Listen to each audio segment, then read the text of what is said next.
continuando, pessoal, com a nossa série de videoaulas. Então, na última aula a gente falou sobre o compare texto, que vai dizer se um texto vem antes, depois, ou se um texto é igual ao outro.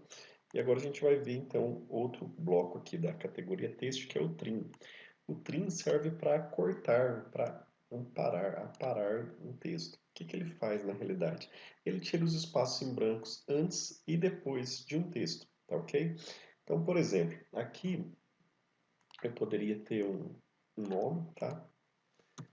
Por exemplo, animal, e aí eu colocar vários espaços aqui nessa palavra, ok? Então tem vários espaços antes e vários espaços depois. O que o trim vai fazer para mim?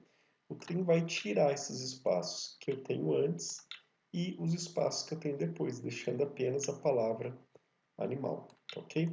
Então vou colocar aqui um exemplo. Vou pôr aqui, ó, adicionar texto. Então vou pôr um com trim e um sem o trim para a gente poder visualizar a diferença. Tá ok? Joia. E aí vamos testar. Então, ok, abriu aqui. Então vou clicar em analisar. E aí aqui, ó, o primeiro que ele mostrou é o com trim, tá? Então ele recortou os espaços em branco, o animal tá sem nada aqui. E o segundo, que é o último que foi executado, então tem um espaço antes aqui. Então o trim serve para isso, para tirar os espaços antes e depois de uma palavra, ok? De um texto. Bom, a próxima função, a gente vai ver o uppercase, então uppercase e downcase, tá? Então isso também serve para up deixar em maiúsculo, down deixar em minúsculo. Então vamos fazer um exemplo aqui. Vou colocar aqui o mesmo animal por gato. Então gato, e se eu clicar aqui em analisar, ele vai para mim pôr em maiúsculo, porque está uppercase. Se eu escrever gato, por exemplo, com G maiúsculo e por minúsculo, ele vai deixar tudo em minúsculo agora. Vou analisar, então gato, tudo em minúsculo, tá ok?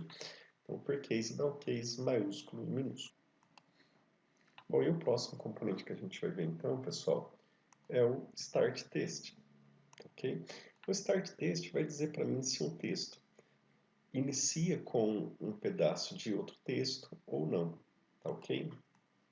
Bom, na realidade, ele vai dizer qual que é o índice aonde que inicia esse texto.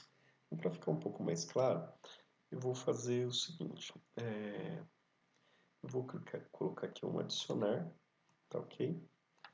Vou pôr aqui o start, vou pôr um join, tá ok? Vou colocar aqui um texto, o índice eu vou explicar para vocês o que é esse índice aqui no caso, tá ok? E aí, aqui eu vou colocar o meu nome e o meu sobrenome para fazer um teste. Sobrenome, tá ok? E aí vamos testar novamente. Bom, então abriu aqui. E o que vai acontecer então com esse start text?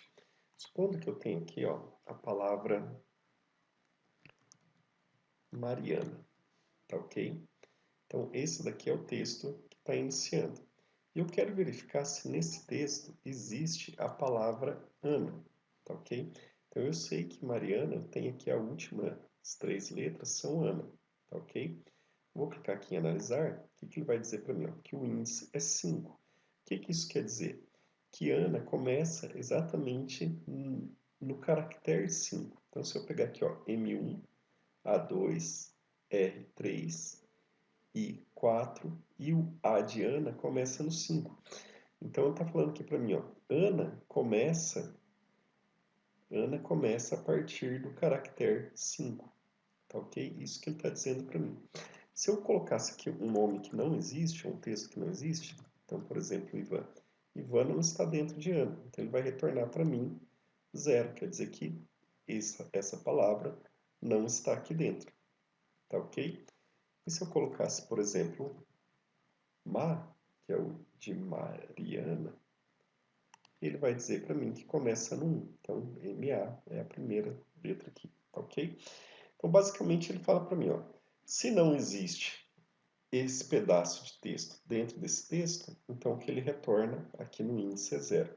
Se existe essa peça aqui, esse pedaço de texto aqui dentro do texto, então ele vai dizer para mim em que lugar ou em qual número de índice aqui que ele começa. Ok? Muito bem. Então, continuando aí, vamos para o próximo bloco.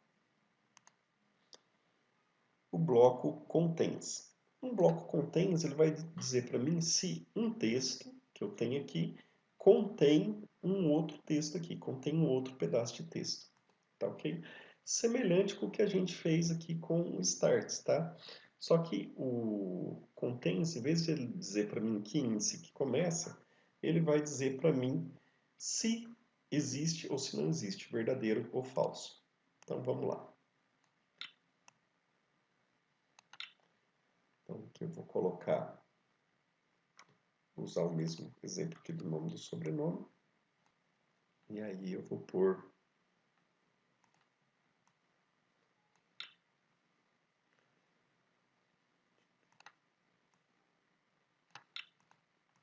possui, e se for um else,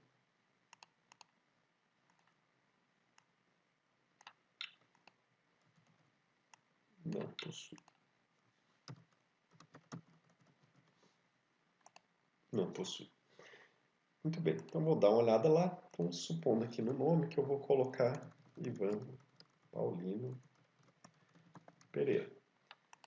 E aqui no sobrenome eu vou testar se tem Paulino. Então, o que eu estou perguntando aqui? Ó?